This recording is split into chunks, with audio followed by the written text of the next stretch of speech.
별게 다 있는 다고 별다방. 다시 하자.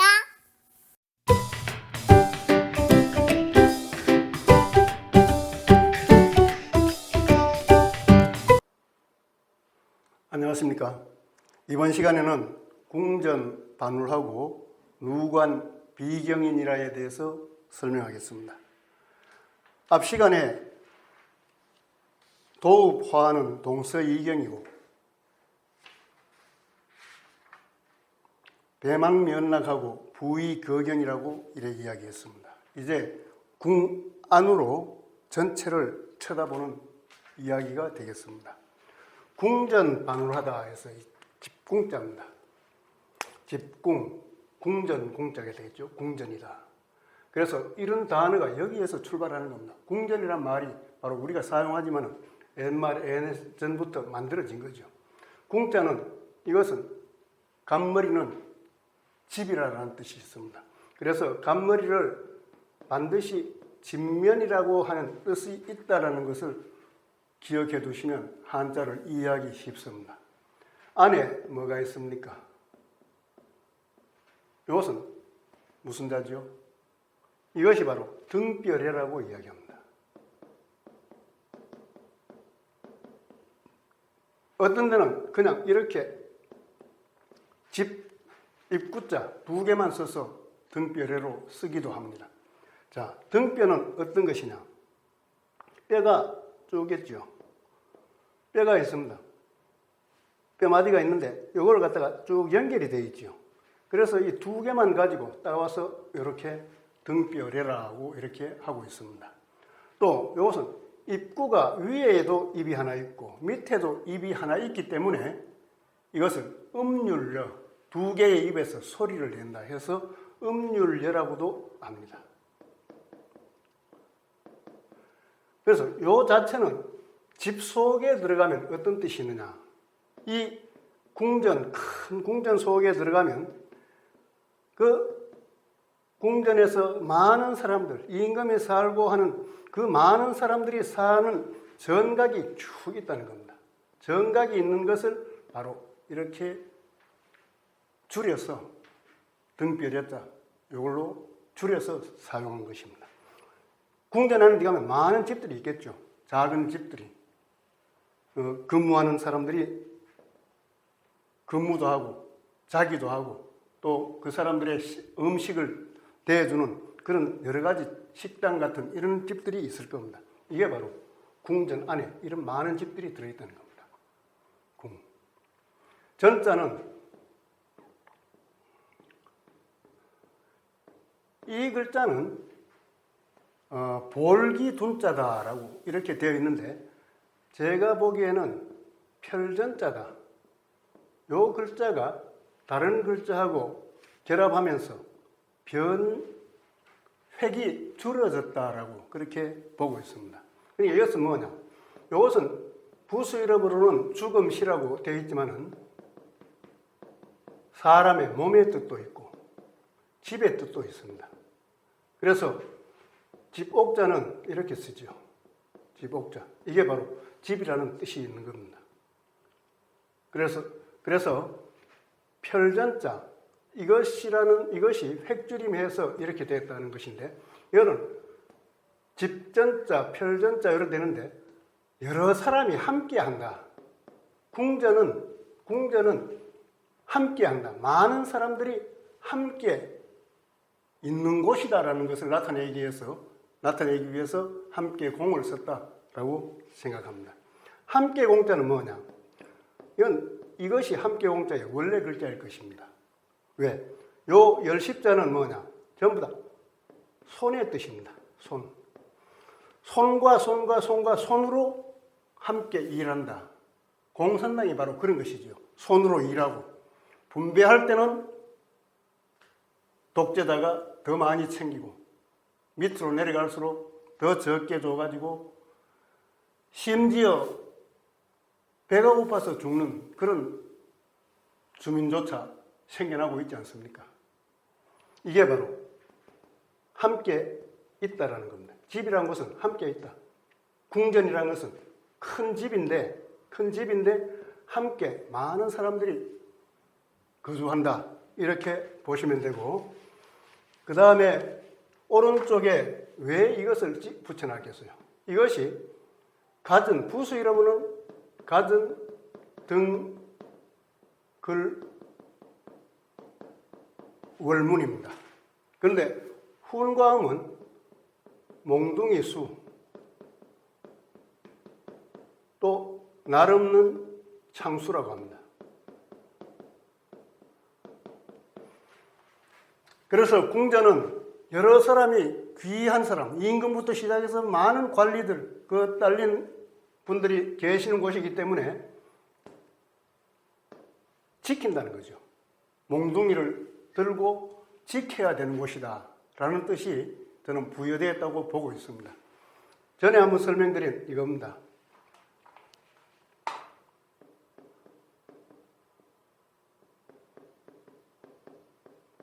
곡식곡. 곡식곡은 벼화를 넣어도 되고 또 쌀미를 넣어도 된다고 이야기를 했습니다. 같은 글자입니다. 이거는 쌀미가 들어있습니다. 자, 곡식은 어떤 것이냐? 이것은 창고의 표시입니다. 선비사는 내어낸다, 날출자의 뜻도 있지만 여기는 어떤 그 곡식을 담는 곳의 어떤 상징적인 표시라고 볼 수 있고, 이것은 두 겹으로 된 천막이다. 그 속에 벼를 감추어 놓은 것이다 하는 겁니다. 그래서 벼를 수확해가지고 보관해 놓은 창고가 바로 곡식곡의 원래 글자입니다. 이 곡식을 가둬 놓은 창고다. 그런데 둥글어문이 있어요. 똑같은 의미입니다. 즉 이것을 몽둥이나 날 없는 창으로 지켜야 된다는 겁니다. 옛날이나 지금이나 도둑은 항상 있었습니다. 참 불행한 것이지만 앞으로도 도둑은, 사기꾼은 더 교묘한 방법으로 존재하게 될 겁니다. 선인과 악인이 함께 살아가는 것이 세상의 이치가 아닌가 하는 생각을 하지만 참 씁쓸합니다. 그래서 몽둥이로 지킨다. 여러 사람이 거주하는 궁전이기 때문에 무기를 가지고 지킨다. 꼭 창이라고 생각할 필요 없습니다. 무기를 가지고 지킨다. 그다음 반자는 반석반이라고 합니다. 반석이라는 아주 튼튼한 자리를 반석이라고 합니다. 이것은 일반 반자라고 많이 알려진 글자입니다. 일반 반자는 배주자가 왼쪽에 있습니다. 배주자가 있고 오른쪽에는 똑같은 몽둥이 수, 날 없는 창수가 들어있습니다. 이건 뭐냐? 배를 몽둥이, 상아대로 저어서 가는 것이 일반적이라는 거죠. 배를 운행하는데 옛날에는 상아대, 몽둥이 같이 생긴 상아대로 저어서 가는 게 일반적으로 널리 행해진 것이라는 겁니다. 그리고 밑에 그런 명을 붙였습니다. 그런 명을 붙여서 반석 같다, 아주 튼튼한 자리다라는 그런 의미를 부여하게 된 겁니다. 울자는 정말 복잡한 한자입니다. 자, 그런데 원리만 알면 쓸 수가 있습니다. 몇 자가 있는지 한번 보겠습니다. 나무목이 좌우로 있습니다. 안쪽에는 장군부, 도자기라는 뜻을 가진 장군부가 있습니다. 그리고 감추운다는 덮을멱이 있습니다. 덮을멱은 우리가 부수 이름으로는 민간머리라고 이야기합니다. 간머리인데 덮는다, 보관한다라는 그런 뜻을 더 갖고 있죠. 그 다음에 밑에는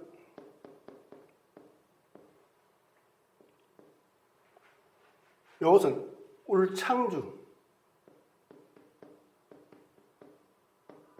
울창주 창이다라고 이야기합니다. 울창주란 것은 큰 제사를 지낼 때 귀신을 모시기 위해서, 불러내기 위해서 바치는 술이다. 귀신에게 바치는 술이다. 이렇게 기억하시면 되겠습니다. 그리고 삐친 석삼. 이 삐친 석삼은 여러 가지의 뜻이 있습니다. 자, 이것은 석삼자의 뜻과 같이 쓰이기도 하는데 이 삐친 석삼은 굉장히 노력을 많이 한다 하는 그런 의미가 담겨 있습니다. 노력을 많이 한다.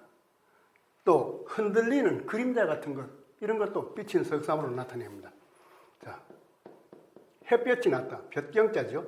햇볕이 났는데 그 옆에는 그림자가 얼른거린다는 겁니다. 그래서 이것이 그림자 영자가 되죠. 닦을 숫자.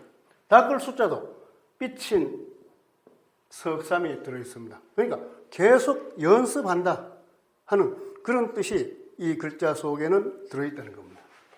그 다음에 선비연자. 선비들도 글을 집안에서 연습한다. 글을 집안에서 연습한다. 계속 닦는다는 겁니다. 이런 뜻이 있어요.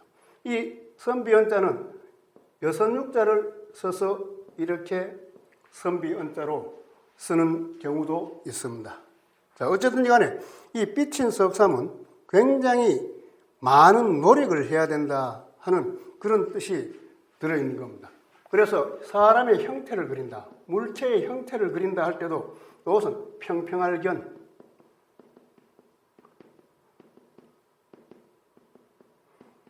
사람의 형태 그대로 자꾸 그린다, 형태를 그린다 하는 그런 뜻을 담고 있습니다.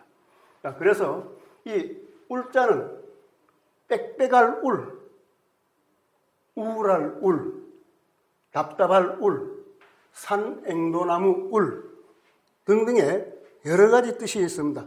그래서 이것은 또 나무목이 두 개 있기 때문에 풀이 우거졌다, 우거질 울 이런 뜻을 갖고 있습니다. 자, 나무가 있고 이거는 장군부를 이거는 술통이다라고 생각하는 분도 계시는 것 같아요. 그래서 나무에서 술 재료가 되는 것을 술통에 담는다는 겁니다. 그리고 이것을 보관하는데 이것도 울창주 창, 술을 부어가지고 더 고급스러운 술을 만든다는 겁니다. 그리고 삐친 석삼이 있는 것은 자주 저어준다든지 자주 살핀다라는 그런 뜻으로 설명을 하고 있습니다. 그래서 이것은 속자는 점괘효자를 이렇게 써서 나타내기도 합니다. 자, 여기에서 하나 더 설명할 것은 요 글자입니다. 울창주 창. 울창주다 이겁니다. 울창주 쓰는 순서는 X자를 하고 점은 위에서 차례대로 이렇게 찍어주면 됩니다.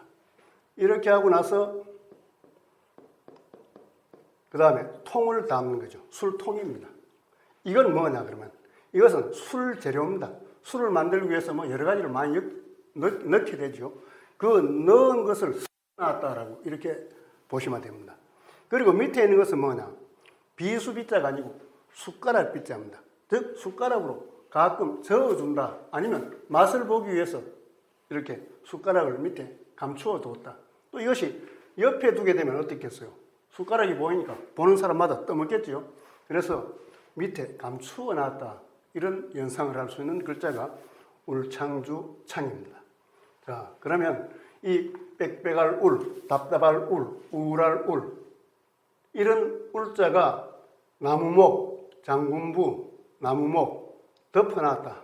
덮고 울창주 창, 삐친 석삼 이렇게 한다면 글자를 한자, 두자, 석자, 넉자, 다섯자, 여섯자, 일곱자 전체적으로 8자 정도를 알 수 있습니다. 한자가 어렵지만 이러한 뜻을 하나하나 파자를 해서 기억한다면 쓸 수 있는 힘조차 있는 힘이 생기는 겁니다. 루관 비경, 루자는 다락 루자입니다. 다락이다. 이거는 끌 루자라고 옆에 있는 이것은 끌 루자라고 하는데 여자가 머리를 굉장히 많이 꾸민 그런 모습의 한자입니다. 끈다. 그래서 셈숫자도 여자가 머리를 많이 꾸미듯이 이렇게 셈을 한다. 이런 연상을 할 수 있는 한자가 됩니다.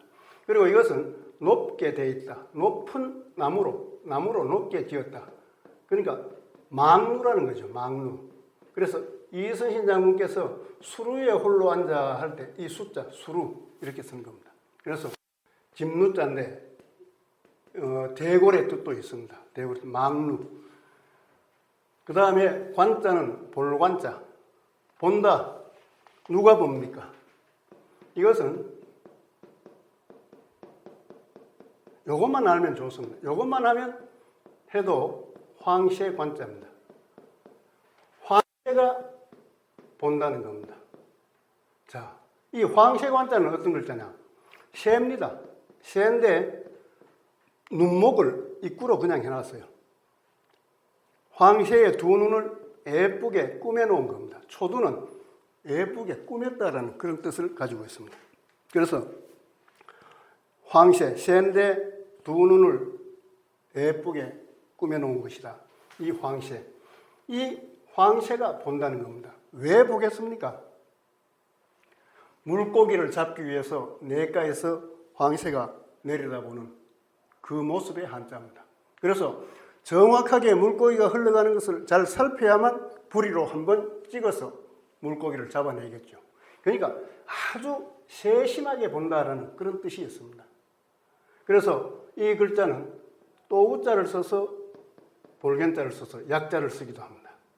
볼관자, 약자. 또 그럴 문자를 써서 볼견자를 써서 약자를 쓰기도 한다는 겁니다. 글을 본다. 글을 볼 때도 어떻게 봐야 됩니까? 대충 지나치게 봐서는 기억이 안 됩니다. 또 물리를 터득할 수가 없어요. 그래서 유심하게 글을 보듯이 본다. 물론 공부 안 하는 학생은 글 보듯이 보는 것이 노는 것이 되겠지만은 공부 열심히 하는 사람들은 글 보듯이 보는 것, 엄청나게 집중해서 본다는 그런 뜻이 있을 것입니다. 이 볼관자만큼 중요하게 보는 것이 한 글자 또 있습니다. 이것은 살필 찰자입니다. 본다. 이건 살필다. 살필 찰자는 집이 있습니다. 집안에서 뭘 하느냐? 제사제자. 집안에서 제사를 지내는 마음으로 살핀다는 겁니다. 제사를 지내. 그러니까 지금은 뭐 그런 게 사라졌습니다만은 옛날에는 그릇도 닦고 마당에 걸려있는 빨랫줄도 걷고 방 안에 있는 빨랫줄도 걷고 또 문풍지도 바르고 문종이도 바르고 다시 바르고 하는 그런 식으로 조상 제사 지내기 때문에 조상이 오기 때문에 제사 지내듯이 제사 지낼 때처럼 살핀다라는 것이 위에 찰자입니다. 그래서 관찰이라고 하는 것은 그냥 대충 보는 게 아니고 아주 집중해서 살핀다는 겁니다. 그 다음에 날비자. 날비자는 쓰는 순서가 몇 가지 있습니다. 가장 대표적인 것이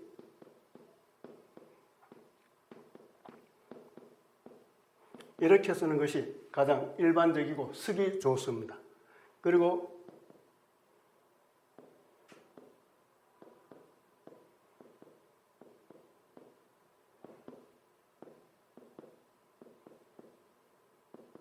마지막으로 내리는 것.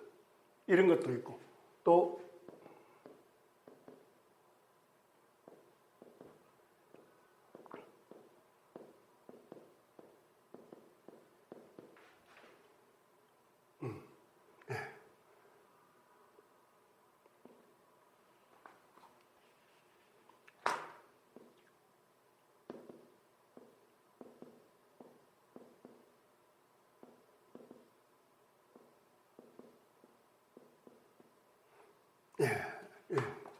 이렇게 쓰는 방법도 이렇게 세 가지로 쓰는 방법이 또한 있습니다. 자, 이 날비자를 잘 쓰면 미인 아내를 얻는다라는 이야기가 있었습니다. 지금 연세 드신 분은 뭐 다 잘 쓰실 필요도 없겠지만 자녀들에게 손자 손녀들에게 잘 쓰는 방법을 가르쳐 주시면 좋겠습니다. 그래서 잘 쓸 수 있는 방법은 중국 간체자를 가르치면 됩니다. 이것이 중국 간체자의 날비자입니다. 굉장히 획줄임을 많이 했죠. 위에 상징적인 이것만 가지고 날비자로 사용하고 있습니다. 경자는 놀랠 경자. 놀랠 경자는 이것은 삼갈 극자입니다. 삼갈극. 요거는 삼가하도록 매질을 한다. 그래서 요는 공경경. 밑에 말마가 들어있습니다. 말마가 들어있기 때문에 말맞다로 쓰는 것은 이렇게 쓰는 것이 좋습니다.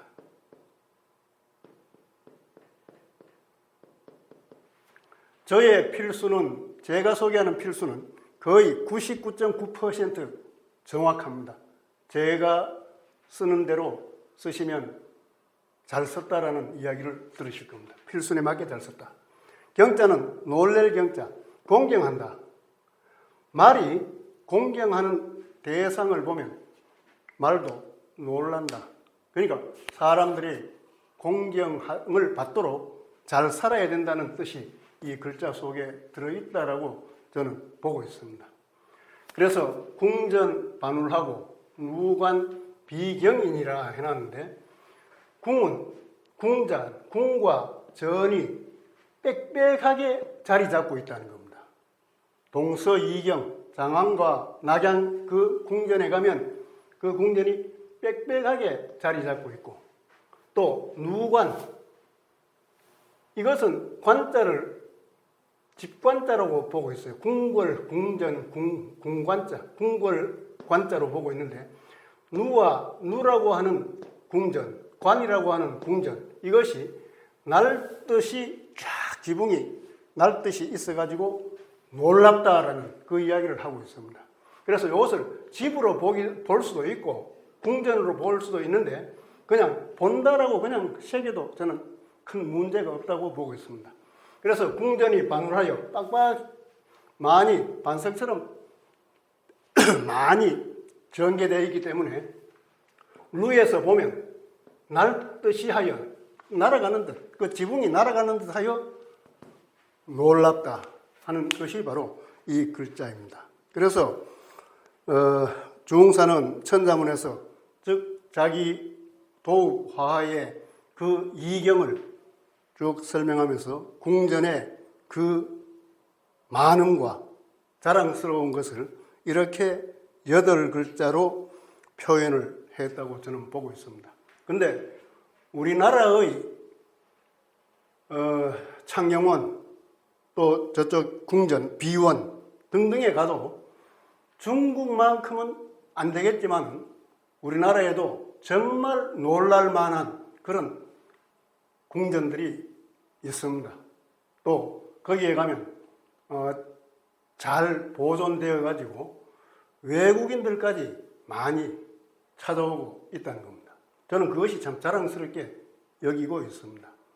우리 문화를 사랑하는 것, 이것도 중국 것만 칭찬할 것이 아니라 우리가 이루어낸, 우리 조상들이 이루어낸 이 문화, 궁전 이런 것도 우리가 자랑하며 사랑할 필요가 있다고 저는 보고 있습니다. 감사합니다. 좋아요와 구독 눌러주세요.